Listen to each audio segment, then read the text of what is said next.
মুসলমান কোন ছেলে বা মেয়ে ব্যাংকে চাকরি করতে পারবে কি? দেখুন, ব্যাংকের সুদের ব্যাপারে প্রথমে জানতে হবে ব্যাংকের সুদ কি সুদ নাকি লভ্যাংশ। ব্যাংকের সুদ, আমার একটা বই আছে ব্যাংকের সুদ কি হারাম, যারা পড়েছেন তারা জানেন। ব্যাংকের সুদ কি সুদ নাকি লভ্যাংশ? যদি আপনি লভ্যাংশ বলে চালান তাহলে লভ্যাংশ নয়, ওটা আসলে সুদ। ব্যাংকের সুদও সুদ। মানুষ যখন টাকা ধার দিয়ে বেশি নেয় সেটাও সুদ, তেমনি ব্যাংকে টাকা জমা রেখে যদি আপনি বেশি নিচ্ছেন সেটা কি সুদ। তাহলে ব্যাংকের সুদ যেখানে আছে, ব্যাংক পুরোটাই হচ্ছে সুদী ব্যাংক, সুদী প্রতিষ্ঠান, সেখানে চাকরি করা যাবে?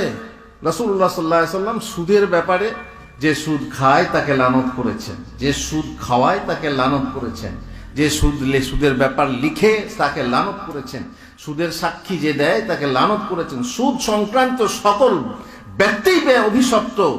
এমনকি ওলামারা বলছেন যদি কেউ ব্যাংকে ড্রাইভারি করে, সুদের সাথে সম্পর্ক নেই, কিন্তু ব্যাংকে প্রতিষ্ঠানের হয়ে ড্রাইভিং কাজ করে, ঝাড়ু দেওয়া হয়, ঝাড়ুর কাজ করে, তার কাজটাও হারাম, সেখানে উপার্জন হালাল হবে না। এই হচ্ছে স্পষ্ট কথা যে